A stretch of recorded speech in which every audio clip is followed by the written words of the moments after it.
কোথায় কোথায় হয়েছিল? বাগদাদ শহর। বাগদাদ কোথায়?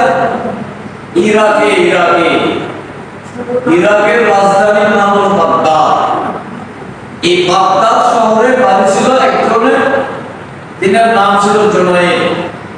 এই জন্য জুনাইদকে জুনাইদ বাগদাদি বলা হয়। এই জুনাইদ কি ছিল? জুনাইদ একসময় ছিল পালোয়ান, ছিল পালোয়ান। জুনাইদ একসময় পালোয়ান ছিল, বীর, কুস্তিগীর। আর ওই সময় ইরাকের মধ্যে সবচেয়ে শক্তিশালী বীর ছিল, ওনাকে কেউ হারাই দিতে পারত না। এত বড় একজন কি ছিল? বীর, কুস্তিগীর, বক্সার। তো সেই সময় এত বড় ছিল, রাজার দরবার থেকে ওকে রাখা হয়েছে শুধু এই কুস্তিগিরিকে খাবে, আর যে টাকা কামাই করবে এটা রাজকোষে জমা দিবে। আর রাজা অসন্তুষ্ট জীবনে যত পাইবা রাজা পাবে। তো এক সময় আল্লাহ রাসূলের এক আল্লাহ, আমার কথা তো পায় করা বেশি। আল্লাহ রাসূলের এক আল্লাহ, আল্লাহ মানে ওই বংশের একজন ব্যক্তি, খুব অভাব ছিল। কি ছিল? খুব অভাব ছিল। পরিবারে খাবার জোগাড় করাতে পারত না, অত্যন্ত অভাব অনটনের মধ্যে জীবন যাপন। তো খাবারের কোনো ব্যবস্থা নেই। হঠাৎ একদিন শুনে এদিকে জুনাইদ বাগদাদি উনি ঘোষণা করে দিয়েছে যে ইরাকের মধ্যে যদি কেউ আমাকে কুস্তিতে হারাতে পারে তাহলে আমি আর জীবনে কুস্তিতে লড়ব না, আমি তার গোলাম হয়ে যাব।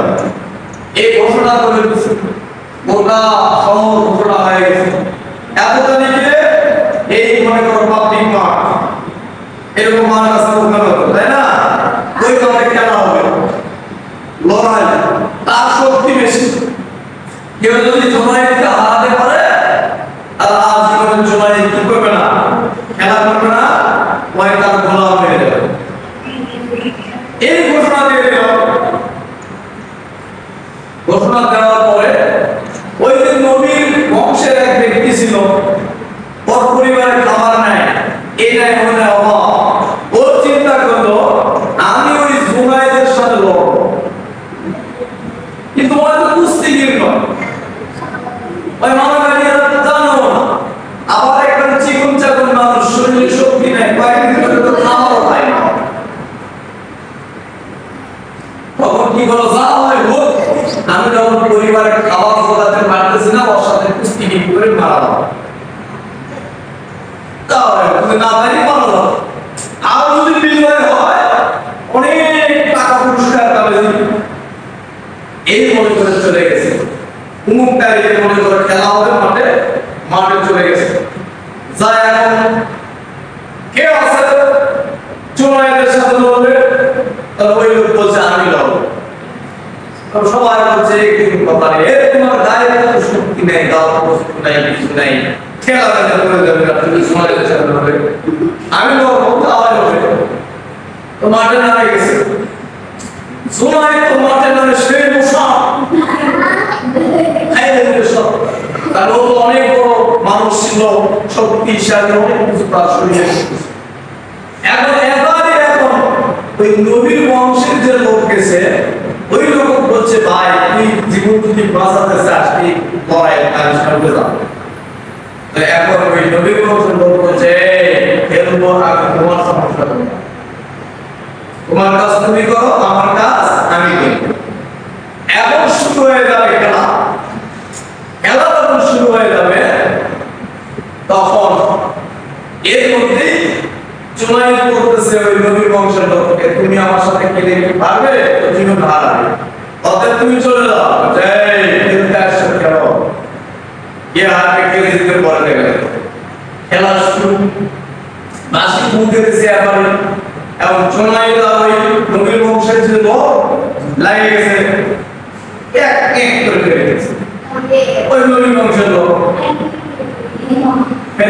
একদিন পর 3 বার ফেলে দেয় তাহলে কি হবে?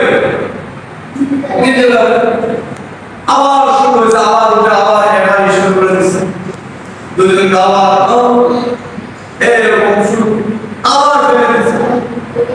জুনাইদের সাথে কুলাবে অত শ্রেষ্ঠ বীর কুস্তিগীর, তো দ্বিতীয়বার তখন ফেলায় দিয়েছে তাকে ওই নবীর বংশের লোকটাকে।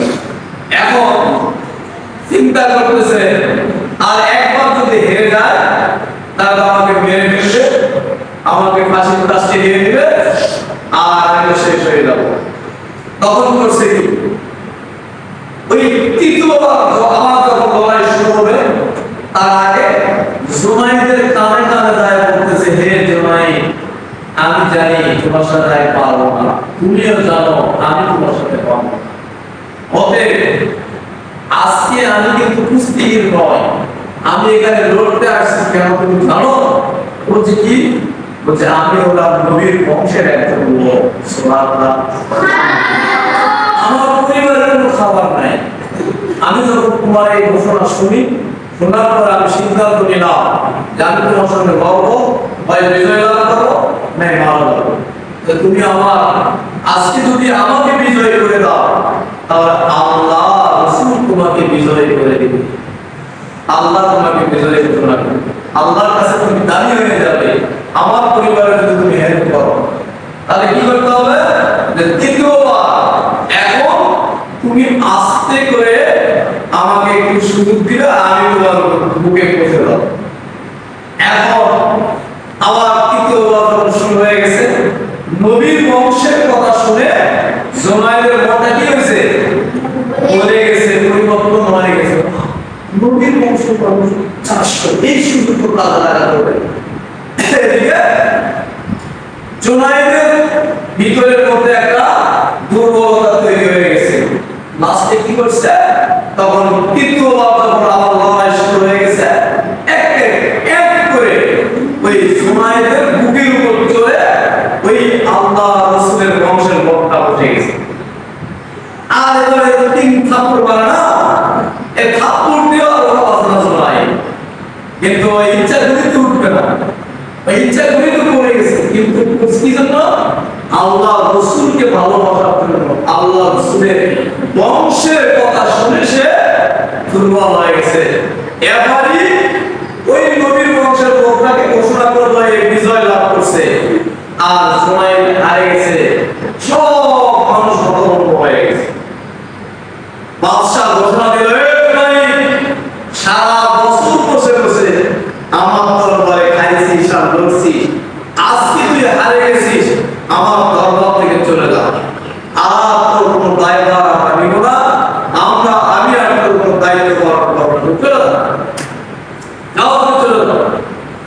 নবীর বংশের এই লোকটা পুরস্কার নিয়ে তখন বাড়ি চলে গেছে, তার পরিবারের জন্য খাবার সেই লোক কিনেছে। আর জুনাইদ তার ওই শহর থেকে পার হয়ে অন্যদিকে চলে গেছে, না একটা জায়গাতে সে অবস্থান করছে, রাত্রিতে শুয়ে আছে, আর ভাবতেছে কি হবে, আল্লাহ এখন কি হবে। এরকম রাত্রে যখন ঘুমে গেছে, ঘুমের মধ্যে হঠাৎ করে দেখে আমাদের নবী মুহাম্মদুর রাসূলুল্লাহ সাল্লাল্লাহু আলাইহি ওয়াসাল্লাম স্বপ্নের মধ্যে এসে জুনাইদের মাথায় হাত বুলায়ে দিয়ে বলছে, হে জুনাইদ, তোর কোনো চিন্তা নাই, ভয় নাই, আমি নবী তোর কাছে এসেছি, তুই আমার বংশের মানুষকে সাহায্য করেছিস আর আমার বংশের ইজ্জতকে তুই রক্ষা করছিস, এই জন্য আল্লাহ তোকে রক্ষা করেছে, তোর ইজ্জত আল্লাহ বাড়ায় দিয়েছে। সুবহানাল্লাহ। তখন আল্লাহ রাসূল বললেন, তোমাকে আল্লাহ তাআলা শ্রেষ্ঠ আল্লাহর ওলি বানায় দিয়েছে। সুবহানাল্লাহ। এই হলো জুনাইদ বাগদাদী